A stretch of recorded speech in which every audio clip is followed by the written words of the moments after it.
Ombang tahu sasi kata dua gelombang bunyi.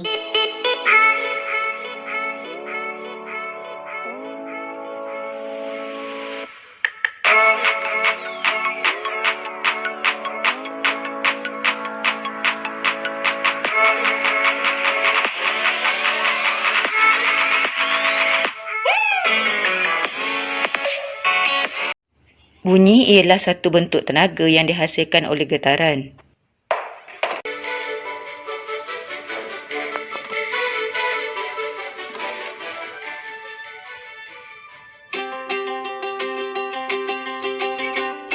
Cikgu, saya nak tahu ciri-ciri gelombang bunyi dan macam mana bunyi boleh dipindahkan.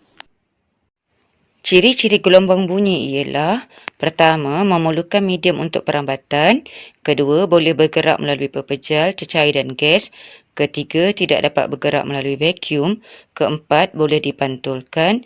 Kelima, boleh diserap. Dan yang keenam, kelajuan berbeza dalam medium yang berbeza. Bunyi memerlukan medium untuk merambat. Bunyi boleh merambat atau dipindahkan melalui pepejal, cecair dan gas tetapi tidak melalui vacuum. Contohnya, apabila loceng dibunyikan, permukaan logam loceng akan bergetar. Zarah-zarah udara di sekeliling loceng juga turut bergetar dan berlanggar dengan zarah-zarah udara yang berhampirannya. Getaran ini dipindahkan dari satu zarah ke zarah lain yang bersebelahan dalam bentuk gelombang. Dengan cara ini, loceng menghasilkan bunyi yang dapat didengar oleh telinga pendengar. Pemindahan bunyi dalam pepejal. Bunyi dipindahkan dengan cepat melalui pepejal.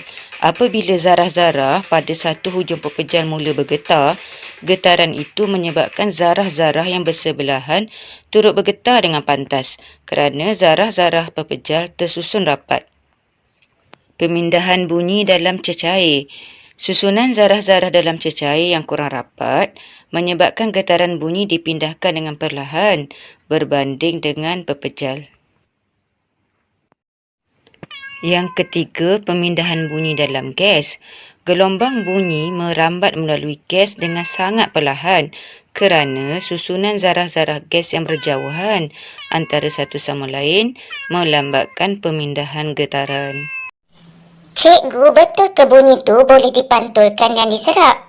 Macam mana tu? Bunyi boleh dipantulkan dan diserap apabila terkena pada permukaan satu objek.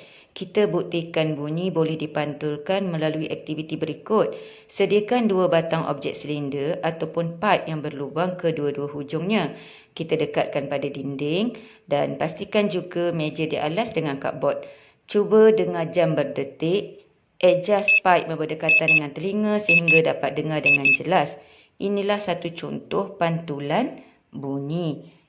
Gelombang bunyi daripada jam merambat melalui pipe, kemudian melanggar dinding dan dipantulkan melalui pipe yang satu lagi yang berdekatan dengan telinga sehingga kita dapat mendengar bunyi tersebut.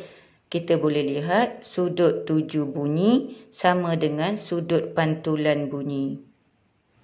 Permukaan yang keras dan licin memantulkan bunyi dengan baik.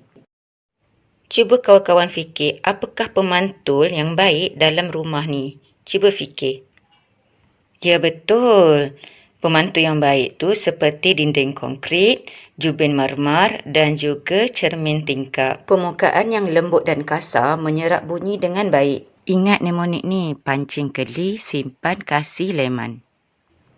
Cuba fikir, apakah penyerap yang baik dalam rumah ni? Ya, betul. Sofa, kain dan permaidani.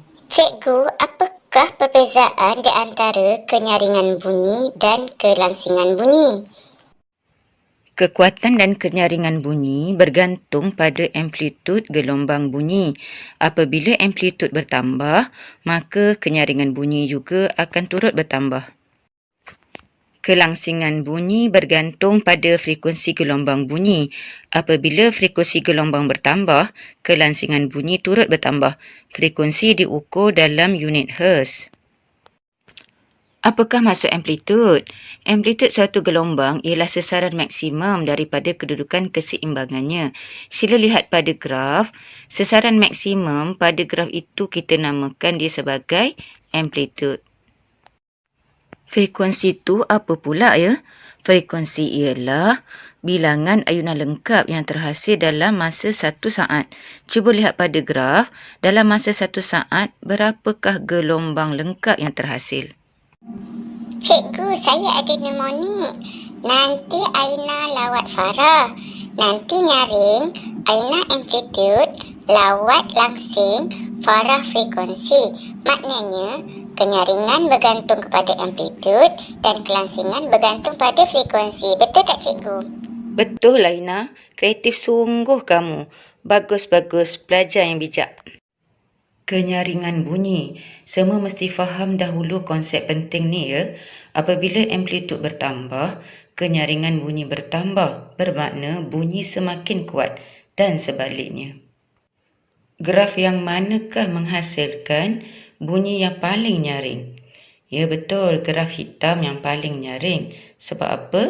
Kerana amplitudenya yang paling tinggi. Sekarang kita belajar kelangsingan bunyi pula. Konsep pentingnya ialah apabila frekuensi bertambah, kelangsingan bunyi turut bertambah dan sebaliknya. Sekarang cuba kamu fikir, graf A atau B yang menghasilkan kelangsingan yang lebih tinggi. Ya betul, jawapannya ialah A. Bila kita tingkatkan frekuensi, jarak dari puncak gelombang ke puncak gelombang yang lagi satu semakin dekat, bermakna kelangsingan lebih tinggi. Apabila kita kurangkan frekuensi, jarak dari puncak gelombang ke puncak yang lagi satu semakin jauh, bermakna kelangsingan bunyi semakin rendah. Semua pelajar dah faham ke? Cikgu tak percaya kamu faham selagi kamu belum jawab soalan berikut dengan betul. Soalan pengukuhan. Yang pertama, pemindahan bunyi di dalam medium apakah yang paling cepat? Terangkan. Yang kedua, jika suatu objek menghasilkan getaran dengan amplitude dan frekuensi yang tinggi, apakah yang akan berlaku pada bunyi yang dihasilkan? Thank you for watching. Jangan lupa like, komen dan subscribe.